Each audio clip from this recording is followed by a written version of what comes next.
So I'm very rusty. Yeah, so I had to relearn those chords 5 minutes before getting into this interview, but it's all good. Okay, so it's 2 songs. It's Less and More, but then the name of the project is More or Less. More or Less.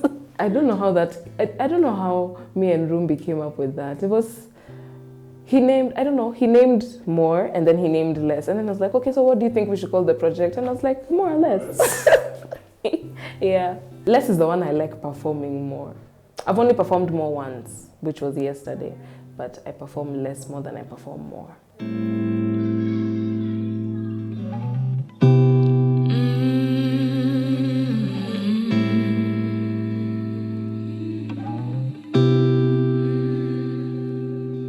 I really need to find another way to talk to you, baby. But you're never on your phone and it's driving me crazy. I wanna say I understand, I'm still right here, I'm still your man. That won't change, that we might just pan out into something beautiful, beautiful, beautiful. Hey, hey, something beautiful, beautiful, beautiful. Hey, hey, and we'll say that we knew we could, knew we could, knew we could. Hey, hey. This song is called Less. It is a song that I did with Rumbi. He wrote and produced everything, and then he reached out to me and told me, just add your vocals. So I added my vocals and Less was born. Okay, it's so hard to do a cappella, but baby, I hate to say that I think we're both afraid that one will leave our happily ever afterly. Whoa, whoa, yeah, yeah. Dun-dun-dun. It's not me, we seem to say, no faith in God, I hope she prays. 'Cause she's heavenly, my angel's heaven free. And I call her up for tea. Said she only wants coffee. And then she smiles at me, sets my soul free. Then she smiles at me, makes it all clear. Then she smiles at me, and I know I am yours and you are mine. Jazz hands.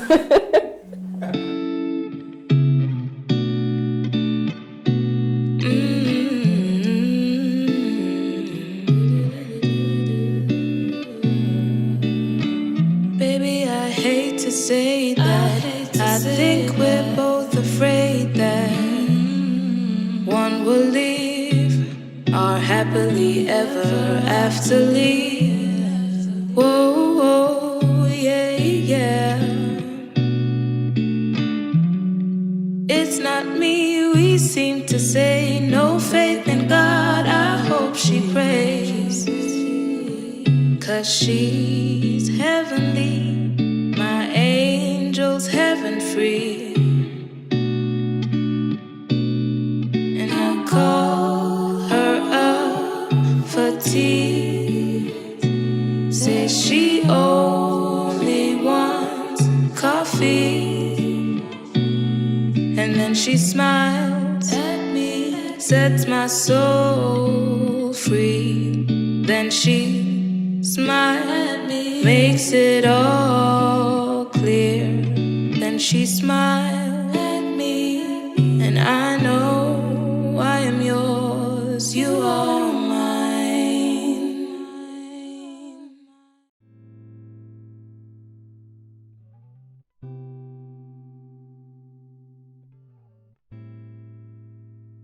Hello, my name is Gabrielle Andyah. Most people call me Gabby from Gabrielle. So many of my close friends, family, they call me Gabby. Other people call me Andyah. But I don't have a third name. For real? I don't have a third name. I have two names, Gabrielle, Andyah. But yes, I have two names, just Gabrielle, Andyah, nothing fancy, schmancy, special. But yeah, my artist name is Andyah, but it's spelled differently than how it's traditionally spelled, like spelled on my birth certificate. So on my birth certificate, it's Andia, but artist-wise, it's Andyah, and yeah. YAH. Okay, first and foremost, before even being like a singer-songwriter, I am a storyteller. So I love to tell stories. I know for like the better part of like being a child, I used to love like writing short stories. I still do write short stories, and there was a time I was actually writing a novel. It's in the process. I haven't touched it in a long time. But what my essence is loving to tell stories. And when I'm songwriting, I don't just write because I think this will rhyme, like this word and that word will rhyme. I want to tell a story with the songs that I write. So many a times, like I write from like experiences or things I would want to experience or things I've seen, just so that my music can be relatable. You know, someone will listen to, let's say a song like Soul Ties, when you're trying to talk about how you're trying to leave the arms of your parents and go out into the world. There's so many people who, like when you're growing up, you're just like, okay, so you leave me alone, let me go experience life for myself. But yeah, so I write from a place where I know people will relate. So I try to tell authentic stories. That's how I tell people I'm an authentic storyteller. Yes.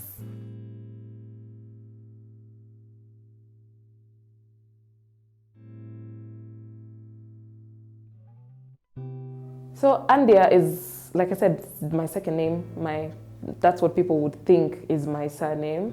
When I was young, I don't know why I didn't like that name. Every time someone called me Andyah, I'd be like, no, don't call me Andyah, call me Gabby. That's my name. But I grew up and I started like claiming it because I felt like it brings me back to like my African roots, because I don't have any other African name. I want to really add another African name so that I have 3 names. But yeah, that is the name that brings me back to Kenya, Hallelujah. You know, it's my roots, yeah. So growing up, I felt like now this is sort of like an identity that I need to claim. So I started using it more and I started telling people, hi, my name is Andyah. But changing it from the way it's traditionally spelled to the Andyah was, okay, so you know the way they call Jesus Yahweh.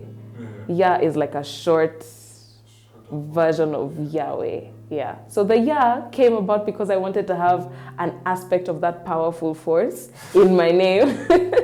So, yeah, Andyah. Yeah, and also because Erica has that Erica Badu. So I was like, Andyah, that's cool. Kind of sounds like Erica.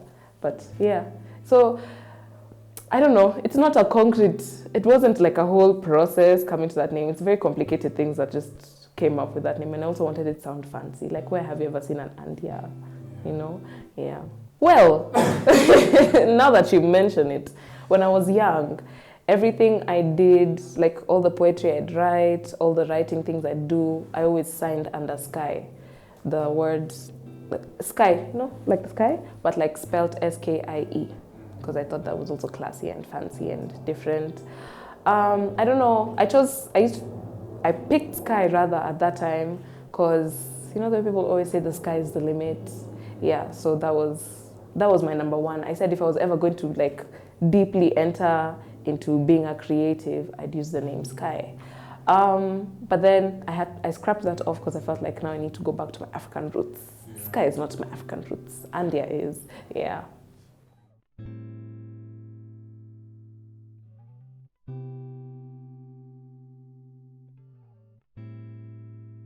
That's a difficult question. It's a difficult question because every time people ask me, what is your genre? Like, where are you grouped? Are you a pop artist? Are you an R&B artist? I would say personally, I don't know where to group myself. I don't know in which box to put myself because I'm inspired by very many things. I'm inspired by things that you wouldn't think I'm inspired with. I listen to Irish folk music, and I listen to Gaelic music, and I listen to German music spoken in different languages. It doesn't sound like anything from here.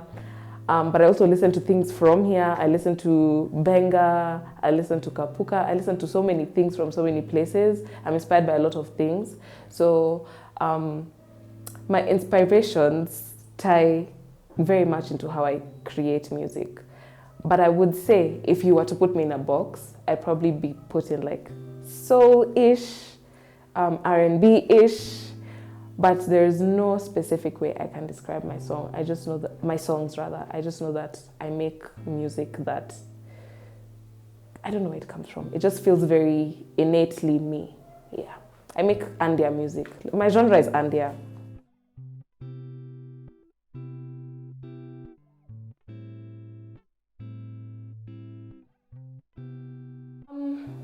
Well, once again, my name is Gabrielle Andyah.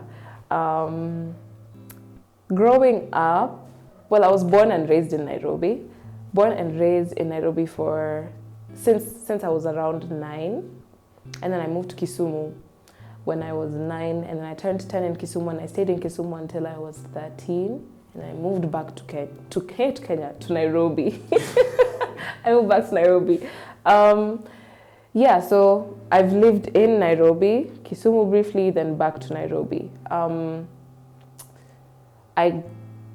So being born and raised in Nairobi during like my first 9 years, I stayed in South B, and I went to a kindergarten called Little Hearts, which is a Montessori school. I'm an advocate for Montessori kindergartens. It teaches your children how to be very, like active and to do things that children shouldn't be doing. Because I remember my mom tells me this story all the time. She was very sick one day, sleeping on the couch, and I went and I made for her bread. I think I was like 3 or 4. I went and made for her bread and Blue Band, and I used to sprinkle sugar on the Blue Band. So yeah, I made for her that. So, Montessori teaches you guys how to be active. And I feel like that has deeply influenced me because I'm a very active person and I do a lot of things and I'm always very quick.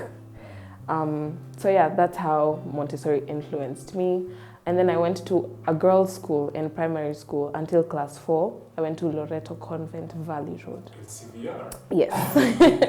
So I went to Valley Road until class 4. And in Valley Road, I think is where I started singing.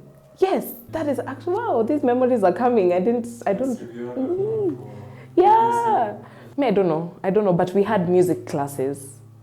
Yeah, that's the first time I encountered playing keys and singing, because we had music class, and of course we had like a choir, but like during music class I remember our music teacher was called Teacher Joffrey, and he used to be such a tough like teacher music-wise, so we used to really sing a lot, and I think that's when I started knowing, oh, I can sing.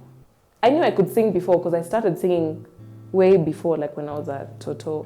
But now being with people who are actually singing and now understanding that I can hit notes, I can do this. And with music class, you learn new things that you didn't know existed prior.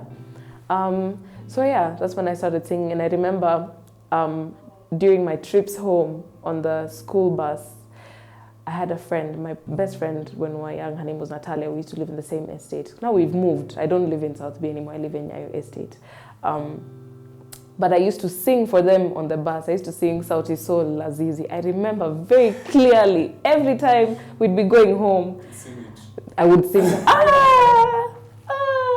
I've already sung before. No, but I remember many times on the way back home, I would sing that specific song to them. And everyone was like, oh my God, you have such a nice voice. And I was like, oh, thank you. Oh my God. I know. Yeah, so it was a very ritual thing. I really got used to that. And then now I left the school. My mom got a transfer to Kisumu. So I moved to Kisumu with her, and I went to Aga Khan, Kisumu. And of course now people started realizing that I could sing in different ways. I don't know, because sometimes people just realize these things. And I remember the most notable point for me was when, at this point I was in class 4, going to class 5, around class 4, class 5, and the older kids, when older kids notice you, you're just like, I'm famous. So the older kids who are like in class 8, I don't know what was happening, but we're like behind the class building, and they asked me to sing for them. And I remember singing for them, of course, Lazizi, because that was my go-to. But then there was also this Beyonce song, the one that goes to be, got a big ego, such a huge ego. So I sang that song for them, and they were like, oh my God, you have such a nice voice. And I felt nice because they're in class 8. Me, I'm just a Toto. I'm being told I have a nice voice. So this is the point where I was like, now I can actually sing. And then I transferred schools. Now I transferred systems. I stopped doing 844. I went to a British system school. It was called Jalaram Academy. And now this is when the singing now progressed. It's, hey!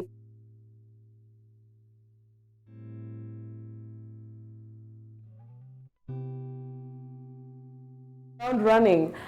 We used to have an annual concert, and I remember that was the first time people actually had me sing. And I remember there was this guy, I had a crush on him. He was I think 3 classes older than me. His name was David, but I had a very big crush on him. I don't want to say his full name because I know many people who will watch this will know who he is. But yes, I was practicing at the place where they used to hold assembly. So this was after classes. So we were practicing for concert, and I was singing a song. And I remember, I don't know how this happened, but he ran through the doors. He came, said, you have such an amazing voice. Then he left. And I was like, oh my God, what is this?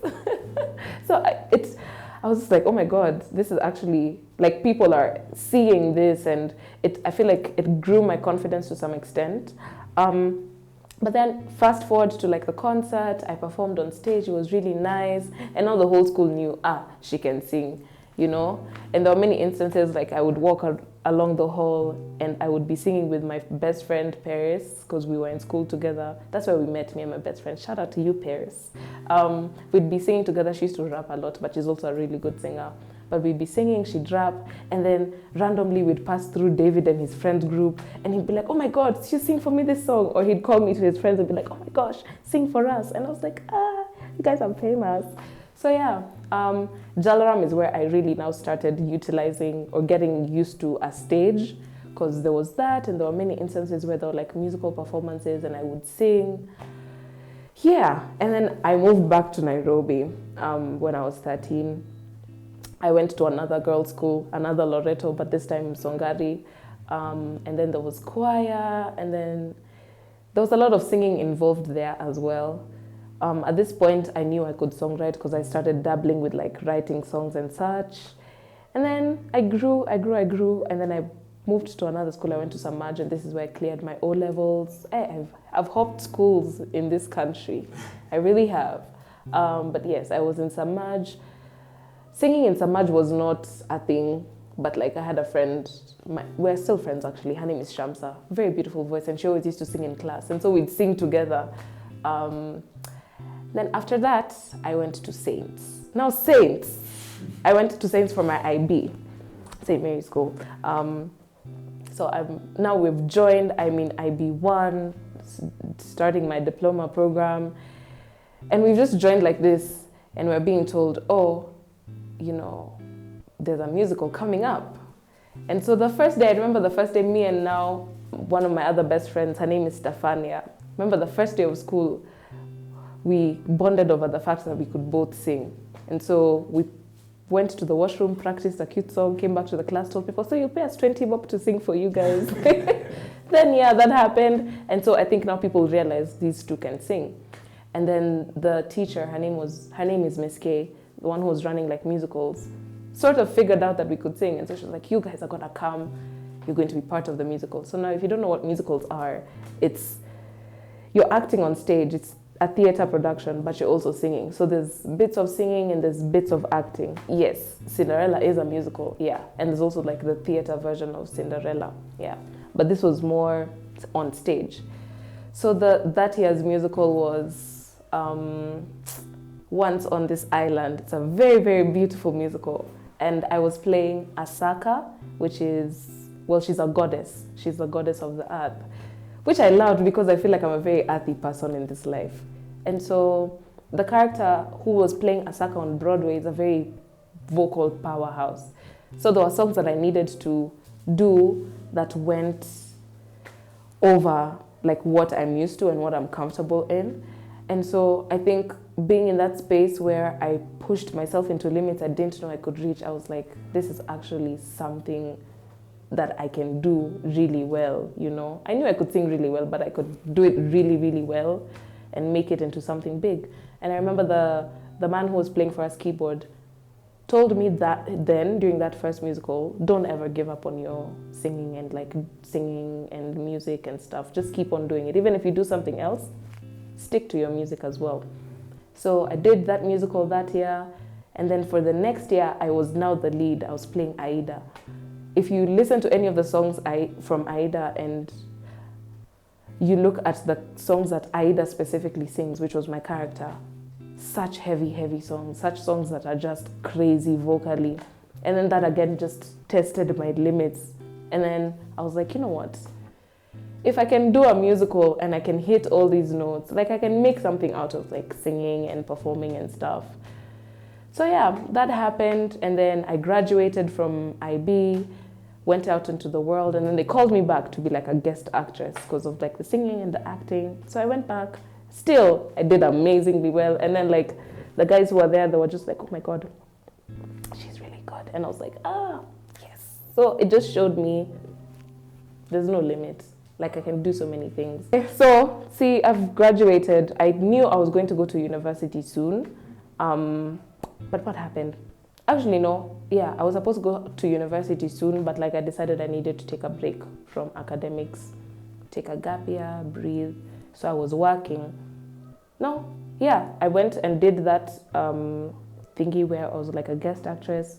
Then after that, I started working.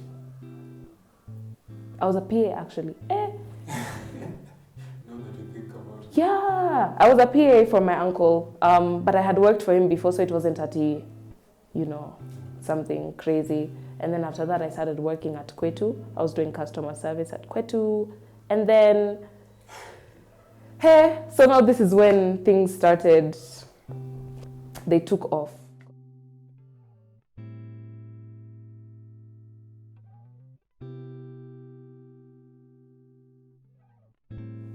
Right, so I was doing customer service at Kwetu, and right before when I was in like working, doing a corporate job, I remember sitting there.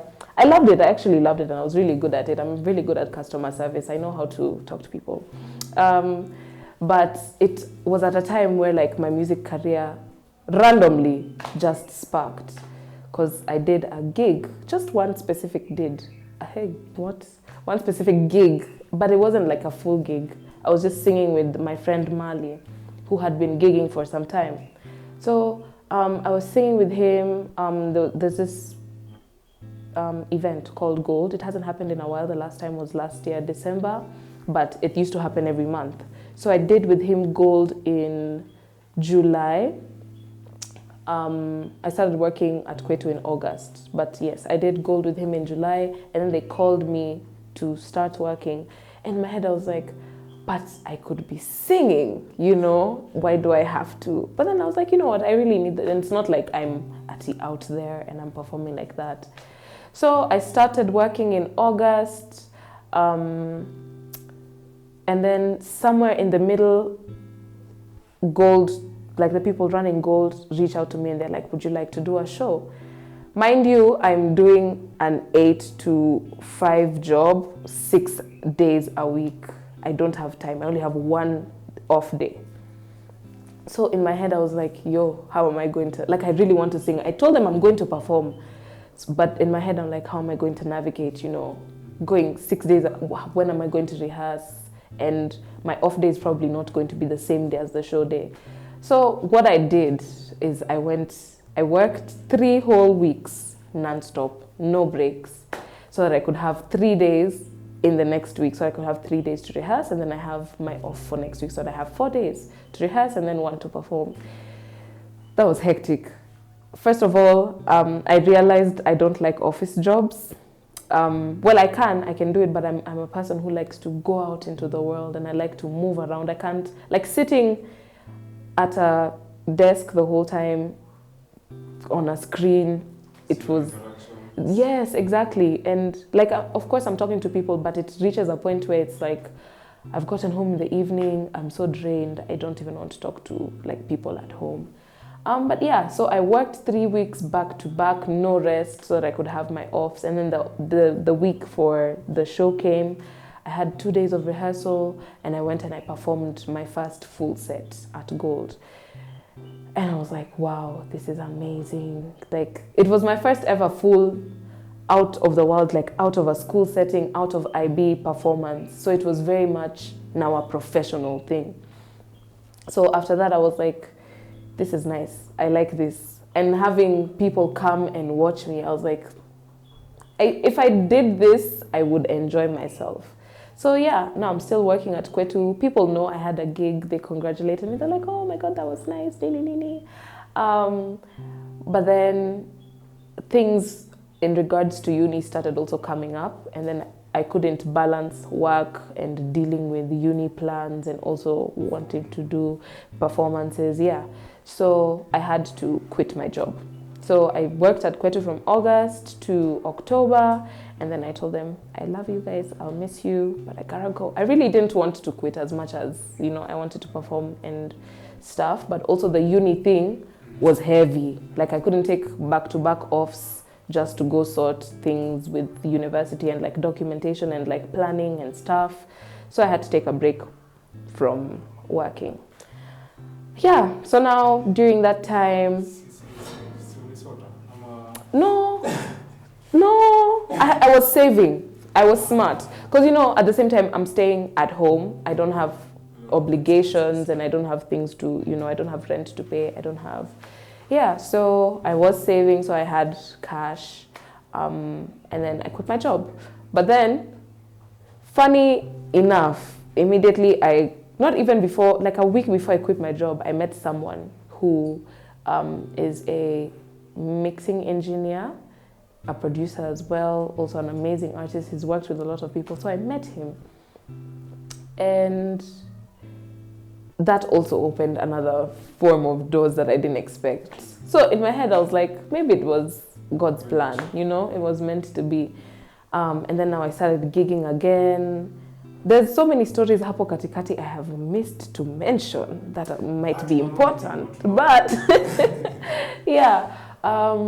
So many things just started opening up here and there, and I performed at Gold in November, and then December came and I performed with Affriative, which, let me just take you back a little bit. So now, before I started working, there was this competition. It wasn't a competition, rather, it was a webinar that Affriative was holding.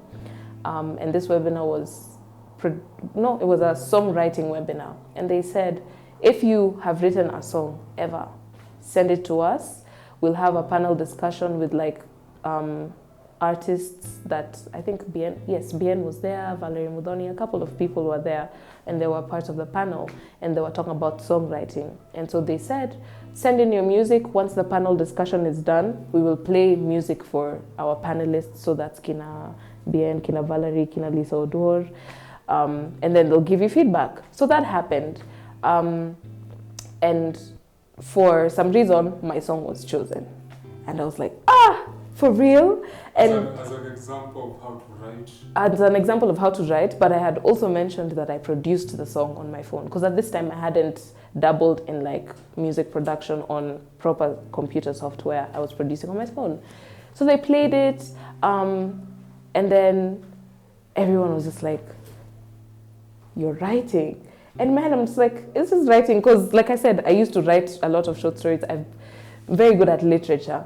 So I was just like, it's just writing. But then they're like, no, the way you play with your words, the way you did this, da, da, da, da. And I'm like, oh, okay. So now I feel like this is when it solidified the fact that I'm actually good at songwriting. And then also noting the fact that I produced it on my phone as well. I was like, this is actually something I can do. Like, I don't have an issue producing on my phone. I don't have an issue hearing something in my head and translating it and making it a full song. So yeah, now that's when I met the Affriative team, and then they called me in December to do a performance during the Affriative Mixer, and that also opened an, like, just everything, with every action, there's another chain reaction happening somewhere. So I was just like, yo, the more I do this, the more I gain, the more I network, the more I gain connections, the more I meet new people, the more I make more friends, the more my family grows. And so, yeah, last year was how I fully went into performance and songwriting. And yeah, it's just been hitting the ground running from then on. Mm-hmm.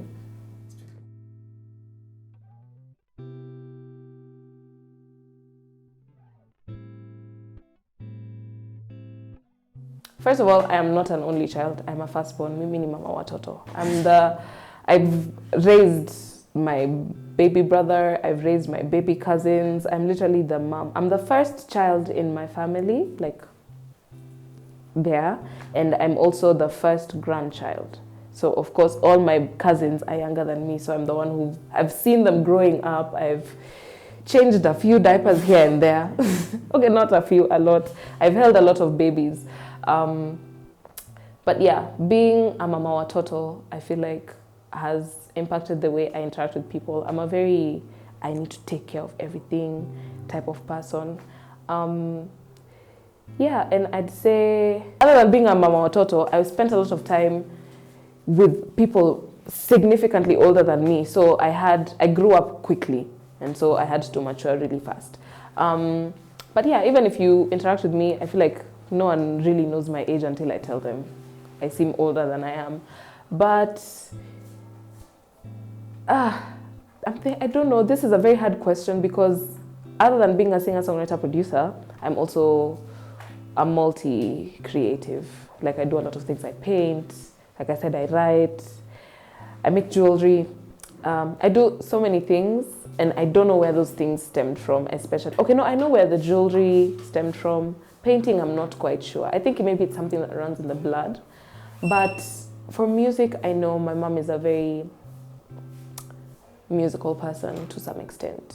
I haven't seen her do music in her adult life, but she always talks about how she used to lead praise and worship in church, and she used to lead in a way that even the worst of worsts will go down on their knees and start crying. Like, she has that spirit in her that will move you with her music. Now she's a bit musty-crusty with the voice, but my mom has a really nice voice. And I know that's where it comes from, because she used to sing a lot for me when I was lullabies and stuff. Yeah, she used to sing a lot for me when I was a toto. And there was always music playing in the house. And I think I've always just been drawn to music, and I don't know, it's, like I said, it's something that's in the blood. Yeah, so that's how music came about to me. It's not a fancy story like, oh my God, my whole family were in a band, you know, they used to do all this. No, it's just that my mom used to lead praise and worship, and she has a nice voice.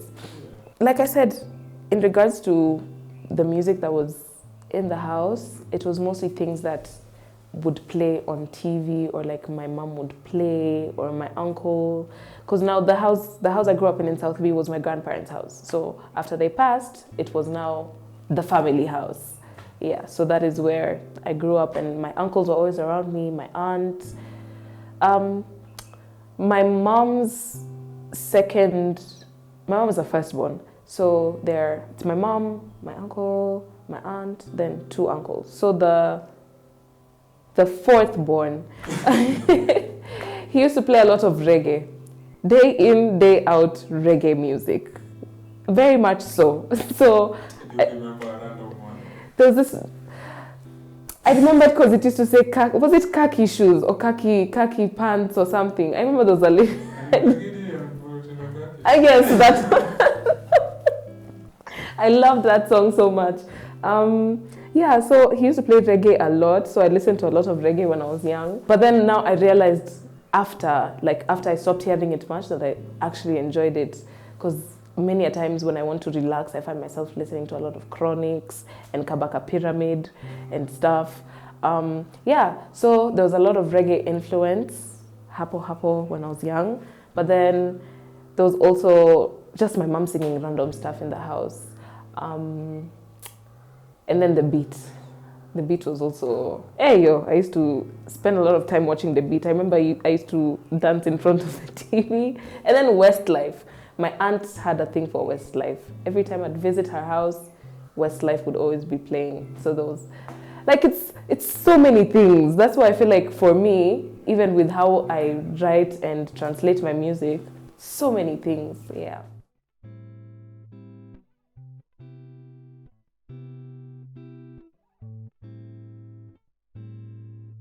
In the morning, you'll be alright. I had that song and I was like, wow, what's this song? And I remember just singing it a lot. Yeah. Not singing, but like that melody was I 3? No, I was not 3. That instance happened when I was 4, 5. Because I remember I had it and then I went and sang it to my friend. Yeah. But I could talk when I was 3. By the time I started kindergarten, I was talking. Could you? This interview. No, because I know I could. My mom, I know I could speak from a really early age. And I know, yeah, because I started Little Hearts. I started Little Hearts when I was 4.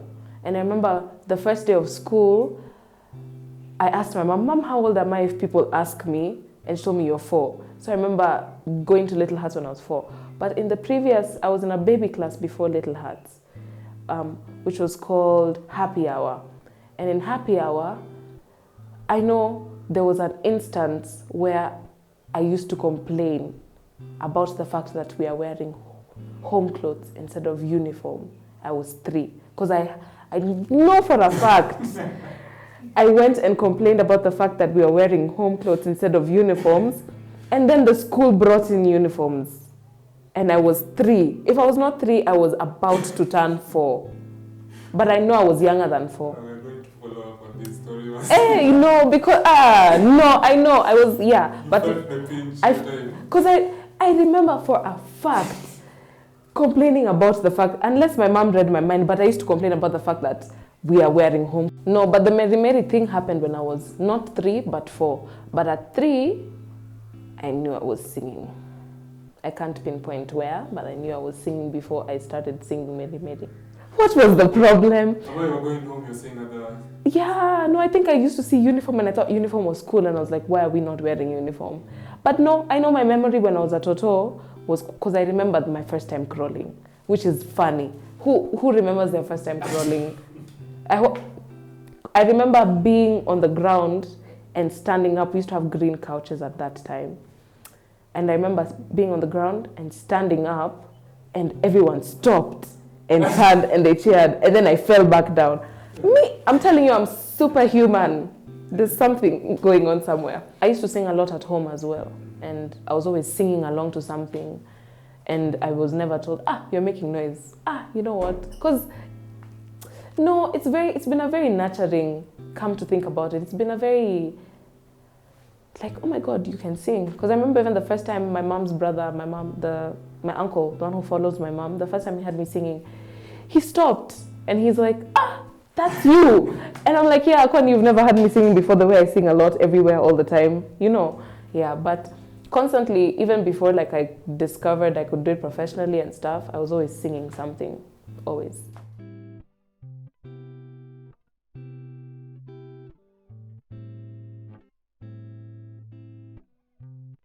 Okay, I don't think, now you see it's because I didn't recognize the fact that I would be doing this. So it wasn't a thing that, oh my God, you need to support me when I'm singing. It was just the fact that I was in a very positive space. I knew I could sing. I knew I loved singing. So it was like no one ever discouraged me and told me. Everywhere, since I was really young, I've been told you have a really nice voice. So it's been a very positive environment. So I don't think I ever felt like I needed support with something. Because I didn't, like my mom didn't pay for like vocal classes or stuff like that. I was just singing all the time. I would randomly be in choirs because of like music classes, but I always made sure I was in a space where there was music. If vocal classes is being in a music class and being told sing do re mi, then that's the only thing I've done, but never actually going for vocal classes. In Saints, during those musical times. Okay, no, actually it was the last musical I did, Aida, before I graduated, when the man who was playing keyboard for us kept on enforcing, don't ever walk away from this. Like, this is something that you're called to do in some instance. So, like being told that, because he told me the first time and he told me this other time, I was like, maybe. And then after doing that first gig when I was working and seeing that reception from people who'd never had me sing, and I didn't do any originals, I just did covers. Yeah. Friends and family. It was an audience of friends and no, mostly friends, but then the rest of the people there did not know me like that. They were just told, oh, I'm singing with someone, this is Andyah. Andyah, sing, I sing. No, actually many of them did not know me at that point. They just knew me as a part of the audience, and now for some reason I'm on stage.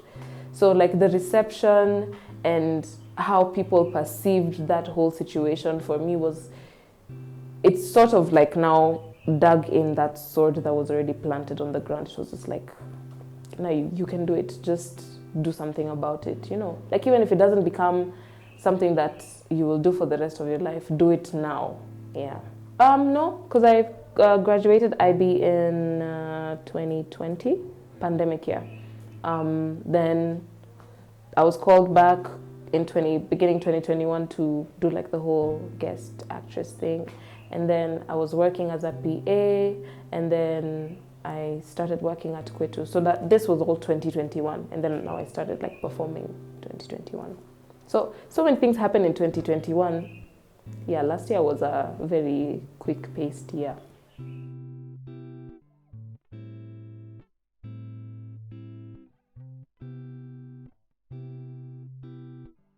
In regards to music, I know for my very first few gigs, the money I was making was just money that would, you know, cater for the transport I spent during like rehearsals and like the food I ate and such. But after, I think after my last few gigs in 2020, and then now working for BGVing actually for Kelo Max's Christmas album, and just doing other stuff on the side, that is when I felt like, now music-wise, I knew I can't only make music like in performing and such. I can BGV for people. There's projects I can do in regards to my music that I can be earning from. So there's like that whole avenue. But then I also do have a jewelry business on the side. So that is also like another income. Plug yourself. Yeah, it is called Shauku. I do brass wire jewelry. I do custom pieces, but many of the pieces that I'm selling now are things that I like pre-designed and decided to. Inspired. The inspirations that even come. Let me tell you, I don't know. My inspirations are so, like I get inspirations from the weirdest things. I saw a butterfly and I was like, okay, let me make an earring that's shaped like a butterfly. Yeah.